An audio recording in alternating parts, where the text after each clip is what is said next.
Well, I thought he did a really good job. He won his first major league game, so you can't ask for anything more. I think the part of the day of the game that impressed me the most was that particular inning where things got away from him a little bit, and he was spraying his fastball around, walked the run in, but he did enough to get out of the inning. And then he even went one more inning beyond that. So when things like that happen for a young player, young pitcher, it's a great learning experience, and he did his job. How hard is that for a young player to gather himself? Well, for everybody that has played it, they know that it's a difficult thing. It's a hard thing to transition and stay focused and lock it back in. But like I said, he's mature beyond his years. He did a great job. He did the same thing after the belt by pitch, it looked like. Well, you know, it's a very unfortunate situation. A breaking ball gets away from him, hits him in the head, and you know, you're wanting to make sure things get solidified and they stay under control. And he did a great job, and he deserves a lot of credit. He gave us a chance to maneuver in our bullpen. We were a little light in our bullpen after some heavy usage over the past couple of days, but it was a really good team effort that was set up by Anthony.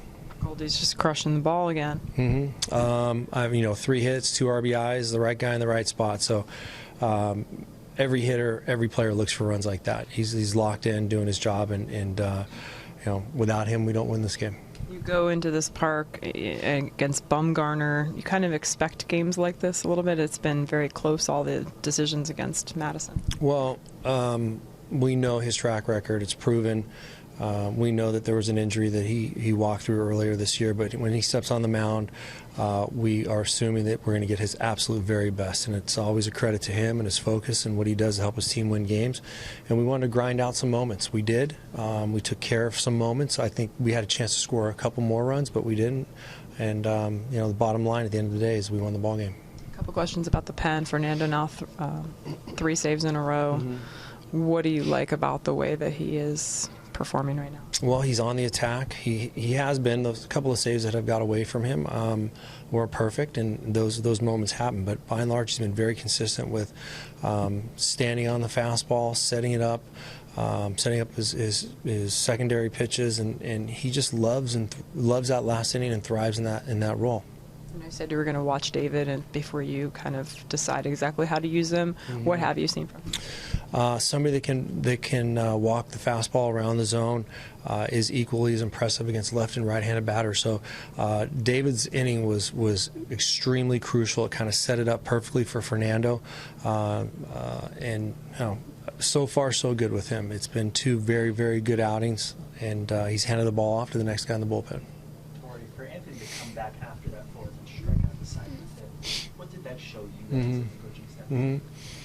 A lot of what we've already seen out of him, a lot of those little intangibles where there's mound presence, there's the ability to make adjustments, get a feel, develop a feel, and finish off the inning.